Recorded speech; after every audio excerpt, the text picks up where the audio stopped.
చెప్పండి. చంద్రబాబు నాయుడు గారు నిన్న కొన్ని వ్యాఖ్యలు చేశారు. 2009, 2019లో నేను కొన్ని సమన్వయం చేసుకోకపోవడం మూలన ఓడిపోయాయని చెప్పి ఆయన బహిరంగంగా చెప్పారు. దాన్ని ఎలా చూస్తారు? చంద్రబాబు నాయుడు గారు ఎప్పుడు నిజమే చెప్తారు. ఆయనకు అనిపించింది ఏదైనా సూటిగా చెప్పగలిగేది. అంటే నిజాన్ని నిర్భయంగా ఒప్పుకోగలిగిన వ్యక్తి నిజాన్ని ఒప్పుకోవటం అంటే చాలా కష్టం అండి. అబద్ధాన్ని ఎలాగైనా ప్రజల్లోకి తీసుకెళ్ళొచ్చు, కానీ నిజం చెప్పడం అనేది, నిజాన్ని ఒప్పుకోవడం అనేది చాలా పెద్ద మనసు ఉండాలి, దానికి పెద్ద ధైర్యం కావాలి. చంద్రబాబు నాయుడు గారు ప్రతి విషయం 2009లో కానివ్వండి, 2004లో కానివ్వండి, 2014లో కానివ్వండి, 2019లో కానివ్వండి, ఆయన చెప్పినటువంటి ప్రతి విషయాలు, నేను చేస్తానని చెప్పిన విషయాలు కానీ, ఇవాళ చేసుకున్న విషయాలు కానీ, ఏ పరిపాలన చేస్తున్న విషయాలు, ప్రతి దాంట్లో కూడా ఆయన నిజం చెప్పి ప్రజల్లోకి వెళ్ళాలి. ఈరోజు జనాలకి అబద్ధం జనాన్ని మెదడులోకి ఎక్కినట్టు, అంటే నిజాన్ని తక్కువగా వింటారు, అబద్ధాన్ని త్వరగా జనం తీసుకుంటారు. కానీ చంద్రబాబు నాయుడు అబద్ధం చెప్పలేకపోవడం వల్లే ఆ రోజు 2009లో కానివ్వండి, నేను మొన్న 2019లో కానీ ఓడిపోవటం తెలుగుదేశం పార్టీ జరిగింది. దానికి చంద్రబాబు నాయుడు గారు కారణం అనుకోవడం ఆయన చాలా పెద్ద మనసుతో ఆయన ఒప్పుకోవటమే, కానీ అలాంటిది ఏం లేదు. ప్రజలు కొన్ని విధానాలు, అంటే జగన్మోహన్ రెడ్డి గారి యువకుడు, మన వైఎస్ రాజశేఖర రెడ్డి గారి కొడుకు, తను ఏదో చేస్తాడు. ఈ చంద్రబాబు నాయుడు గారిని చాలాసార్లు చూసాం, 4 సార్లు 3 సార్లు ముఖ్యమంత్రి చేశాడు, ఆయనకంటే ఇంకా మెరుగ్గా చేస్తాడని ఆయన అబద్ధపు మాటల్ని, ఆయన హామీల్ని విని ప్రజలు మోసపోయారే తప్ప దీనిలో చంద్రబాబు నాయుడు గారి తప్పు ఏం లేదని నేను అంటే ఇక్కడ మీరు అంటున్నారు. ఇప్పుడు చంద్రబాబు నాయుడు గారు తప్పులేదు అంటున్నారు, కానీ జగన్మోహన్ రెడ్డి అంటున్నాడు చంద్రబాబు నాయుడు మళ్ళీ మోసం చేశాడు కాబట్టి ఇప్పుడు నమ్మారని చెప్పి ఆయన ఇప్పుడు ప్రాపగాండా చేస్తున్నాడు మళ్ళీ. అసలు దానికి మోసానికి ప్రతిరూపం వైఎస్ఆర్ కాంగ్రెస్ పార్టీ, వైఎస్ జగన్మోహన్ రెడ్డి గారు. మీరు చేసిన ప్రతి ఒక్క కార్యక్రమం, చెప్పినటువంటి ప్రతి హామీలు ఏది నిర్వహించకుండా 175, వైనాట్ 175 అని చెప్పినటువంటి మీరు ఈరోజు 11 సీట్లకు పడిపోయారు. ఇప్పుడు కూడా మీరు మారకుండా నేను మారను, ఏదో సామెత చెప్పినట్టు కుక్కతోక వంకరగానే ఉంటుంది కానీ నిలువుగా రాదు అనే సామెతగా ఎప్పటి నుంచో జనాలు చెప్పుకుంటున్నారు.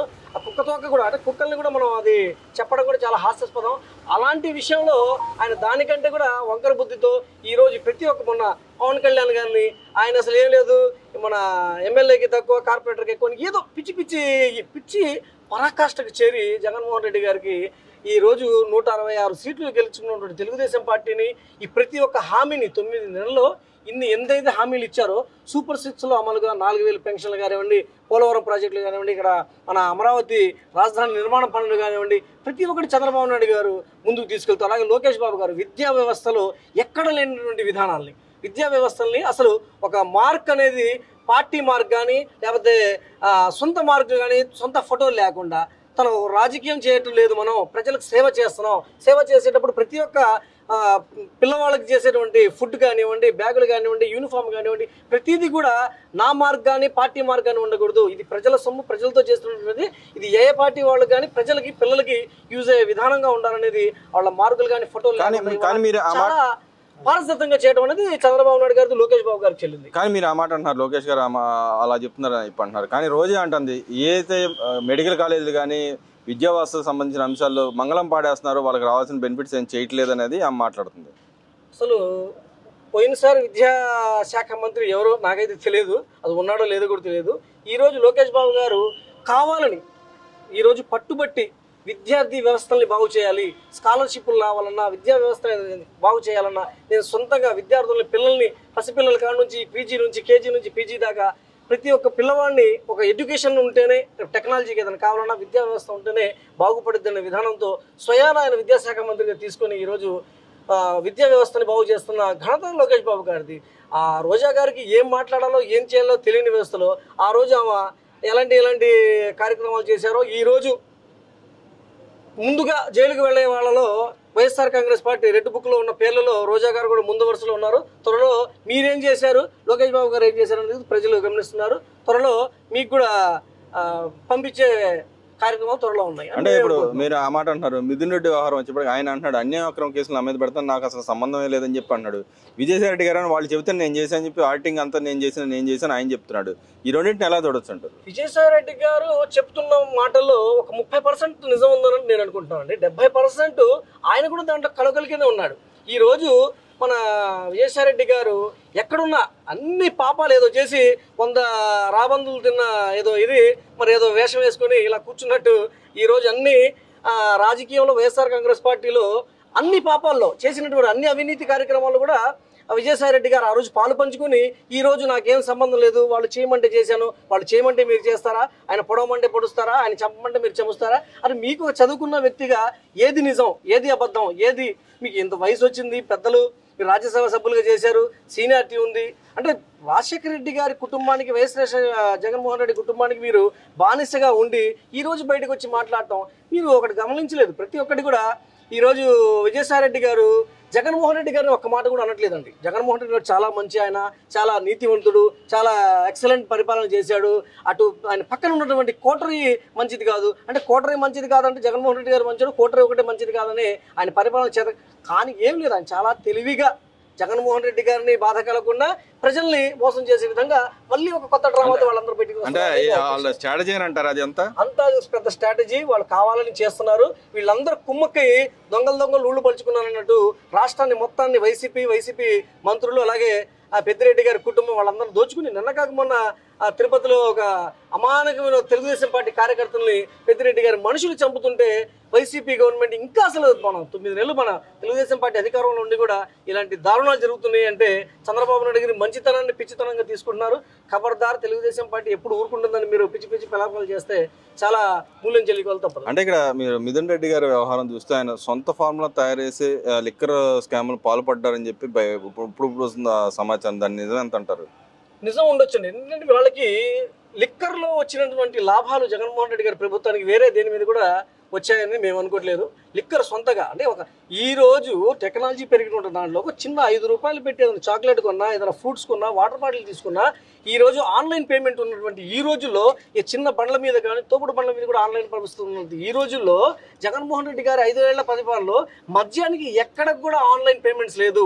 డైరెక్ట్ క్యాష్ టు క్యారీ అని తీసుకుని ఆ డబ్బులు ఎక్కడికి వెళ్ళాయి, ఎక్కడ తీసుకెళ్లారు అనేది మిథున్ రెడ్డి గారు కానీ విజయసాయి రెడ్డి గారు వీళ్ళందరూ కుమ్మక్కై రాష్ట్ర ప్రభుత్వం ఈ ఖజానా మొత్తం జే ట్యాక్స్ కట్టి జగన్మోహన్ రెడ్డి గారు కట్టారనేది మేము అంటే ఇక్కడ ఫార్ములా ఇంపార్టెంట్ కదా. ఏదైతే మద్యం ఫార్ములా సొంత తయారండి, పిచ్చి మందు పిచ్చి తయారీ, వాళ్ళ ఓన్ తయారీ, అది ఓన్ తయారీ చేసి ప్రజల ప్రాణాలతో వాళ్ళు ఆడుకుంటున్నారు. ఇంకా బయటికి వచ్చే విషయాలు చాలా ఉన్నాయి. అవి అధికారులు మన ఈడీలు కానీ గవర్నమెంట్ విధానంగా ఏవైతే ఉన్నాయో దాన్ని మొత్తాన్ని బయటికి తీసి చంద్రబాబు నాయుడు గారు ఎవరైతే పాల్పడ్డారో వాళ్ళందరినీ శిక్షరులుగా చూస్తారండి. శిక్ష అనుభవించి తప్పదు, ఈ రోజు కాకపోతే రేపైనా. అదేవిధంగా పవన్ కళ్యాణ్ గారు సభ మీద కూడా కొన్ని వ్యాఖ్యలు చేస్తున్నారు. ఆ సభలో ఉస్కో అంటే బుస్కో లాగా చేశారు, ఏదో చంద్రబాబు నాయుడు చెప్పమంటే ఆ విధంగా చెప్పారు. ఆయన ఈ 9 నెలల పరిపాలన ఆయన డిపార్ట్మెంట్ సంబంధించి కూడా ఒక అంశం కూడా మాట్లాడలేదని చెప్పి మాట్లాడేదాన్ని ఎలా చూస్తారు? రాజకీయ పరంగా రాజకీయ వేదికగా చూడటం వేరు, పరిపాలన దక్షిణంగా చూడటం అండి. వాళ్ళది 14వ 12వ సభ, అది వాళ్ళ పార్టీ 12వ ఆవిర్భావ సభ అండి. ఆ సభలో వాళ్ళు చేస్తున్న విషయాలు వాళ్ళకి ముందు నుంచి వాళ్ళు ఎదుర్కొన్నటువంటి సమస్యల్ని వాళ్ళు ఎదురు చూపించుకుని వాళ్ళు చెప్పారే కానీ దానికి తెలుగుదేశం పార్టీ చంద్రబాబు నాయుడు గారు వాళ్ళ కింద ఎక్కువ తక్కువ అనేది విధానం కావాలని కొంతమంది సోషల్ మీడియాలో వైసీపీ ప్రభుత్వానికి వైసీపీలో ఉన్నటువంటి పేటీఎం బ్యాచ్ అందరికి కూడా చంద్రబాబు నాయుడు గారికి, పవన్ కళ్యాణ్ గారికి, లోకేష్ బాబు గారికి, బీజేపీకి సత్సంబంధాలు చెడగొట్టాలి, వీళ్ళని విడగొడితే మనకు రేపు ఏదైనా లాభం చేకూరుస్తుందనే విధానంతో వాళ్ళు చేసే వాక్యాలే కానీ కొన్ని మాటలు వాళ్ళు మాట్లాడే విధానంలో కొన్ని చిన్న తప్పులు కొన్ని ఉండవచ్చు. మాట్లాడే వేదికల్లో వాళ్ళు చెప్పే విధానాన్ని కొన్ని చూసుకొని మాట్లాడుకుంటే ఇంకా బలపడే అవకాశం ఎక్కువ ఉంటుంది తెలుగుదేశం పార్టీకి, జనసేన పార్టీ. అదేవిధంగా శ్యామల వ్యవహారం వచ్చేప్పటికి ఆమెకి నోటీసులు ఇవ్వడం జరిగింది. తెలంగాణ పోలీసు ఈ బెట్టింగ్ యాప్ల మీద తెలంగాణ గవర్నమెంట్ చాలా స్ట్రిక్ట్గా ఉంది. ఆమెకి నోటీస్ ఇవ్వడం జరిగింది. ఇప్పుడు ఆమె కాముగా ఉంది. ఇన్ని రోజులు రకరకాల టీడీపీ మీద మాట్లాడిన వ్యక్తి ఇప్పుడు సడన్గా దానికి ఎందుకు రియాక్ట్ అవ్వట్లేదు అంటారు? గురిగుంజ సామెతలాగా ప్రతిదీ ఎదుటి వాళ్ళ మీద నెట్టేసి వాళ్ళు ఇలా చేశారు, వీళ్ళు ఇలా చేశారు, వీళ్ళు ఇలా చేశారని గురిగుంజ గింజలాగా ముందు మన కింద ఏముందో చూసుకోవాలి. మీరు వైఎస్ఆర్ కాంగ్రెస్ పార్టీలో ఉన్నటువంటి ప్రతి ఒక్క మహిళా లీడర్లే కానివ్వండి, యువకులు కానివ్వండి, పేటీఎం బ్యాచ్ ఎవరైనా మీకు ఏదో ప్రభుత్వం ఉంది లేదా జగన్మోహన్ రెడ్డి గారు అండగా ఉన్నాడు, మనం ఎవరి మీదకైనా వెళ్ళొచ్చు, ఎవరి మీదైనా తిట్టొచ్చు, తెలుగుదేశం పార్టీ మీద బురద చల్లొచ్చు, లేనిపోని మాటలన్నీ చెప్పి పిచ్చి విలాపాలు చేసి ఉన్నది లేనట్టు ఉన్నట్టుగా పెద్ద వాళ్ళ మీద సోషల్ మీడియాలో నాకేదో నేను యాంకర్ని, నేను బాగా మాట్లాడగలనని తెలుగుదేశం పార్టీ మీద ప్రతి ఒక్కరి మీద విరుచుకుపడినటువంటి శ్యామల గారు ఈరోజు కేసులు పెడితే ఈడీలు కేసులు రాగానే నాకేం తెలియదు, నేను ఏం చేయలేదు, నాకేం సంబంధం లేదని ఇవాళ నోరు మూసుకొని కూర్చుంటున్నారు. అంటే మీకోసం మీ మీద కేసు వస్తే కానీ, మీ మీద ప్రజలు వస్తే కానీ మీకు బాధలేంటో తెలియదా? ప్రజల మీద అసలు బెట్టింగ్ అనేది నిషేధించినటువంటి విషయం. మీరు బెట్టింగ్ల మీదే మీరు వీడియోలు చేసి ఇలా బెట్టింగ్లు చేయండి, ఇలా వీడియోలు వదలండి, ఇలా దీంట్లో ఆడండి, ఇది అన్ని విధాలుగా ఆన్లైన్ పేమెంట్లు చేసుకోండి అనే విధానంగా బెట్టింగ్ అనేది చాలా దారుణమైనది. అలాంటి బెట్టింగ్లు ఎవరు కూడా ఈరోజు తెలంగాణ ప్రభుత్వం కానీ మన తెలుగుదేశం పార్టీ మన ఆంధ్ర ప్రభుత్వం కానీ వదిలిపెట్టే ప్రసక్తి లేదు. తప్పు చేసిన వాళ్ళు ఎవరైనా, తప్పుకు సహకరించిన వాళ్ళు ఎవరైనా అందరికీ కూడా శిక్షని అనుభవించక తప్పదు. అదేవిధంగా ఫైనల్గా చెప్పండి, జగన్మోహన్ రెడ్డి గారికి కోర్టు రమ్మనమని చెప్పి ఆదేశించింది. రేపు నెక్స్ట్ హీరింగ్కి ఆయన వెళ్తాడంటారా? ఇది ఒక వండర్ అండి. ఈ రోజు ఒక 15-20 ఏళ్ళ 15 నాకు తెలిసి 12-15 ఏళ్ళ నుంచి ఒక ముద్దాయి బెయిల్ మీద ఉన్నటువంటి ముద్దాయి కోర్టుకు వెళ్లకుండా సాగులు చెప్పి నాకు అలా బాగాలేదు, నాకు ఇలా బాగలేదు, నేను లండన్ వెళ్తున్నాను, నేను ఇక్కడికి వెళ్తున్నాను, నేను పిల్లల దగ్గరికి వెళ్తున్నాను, నాకేం అసెంబ్లీ ఉంది, నాకు ఎమ్మెల్యే, నేను ఎంపీ, నేను సీఎం అని చెప్పేసి ఇన్ని సంవత్సరాలు ఎగ్గొట్టారు. ఈరోజు మీరు మళ్ళీ వంకలు చెప్పి వెళ్లకుండా ఉంటే చాలా ముందు మీకు వచ్చే విధానంలో మీకు చాలా కఠినమైనటువంటి నిర్ణయాలు తీసుకుంటారు. ఇప్పటికైనా ఒక ముద్దాయిగా మీరు చేసిన తప్పుల్ని ఒప్పుకొని తెలుగుదేశం పార్టీ చేస్తున్నటువంటి ఆరోపణల లేదా నేను నిజంగానే తప్పు చేశాననే విధానాన్ని తెలుసుకొని మీ బెయిల్ మీద ఉన్నటువంటి విధానం వదిలేసి ఈసారైనా కంపల్సరీగా మీరు కోర్టులో హాజరవ్వాలని ప్రజలందరూ మీరు వెళతారా లేదనేది ఆసక్తికరంగా ఎదురు చూస్తూ మీరు వెళ్తారా వెళ్ళరా అనే దీని మీద కూడా బెట్టింగ్లు వేసుకునే పరిస్థితి ఈరోజు చాలా చూస్తున్నారు.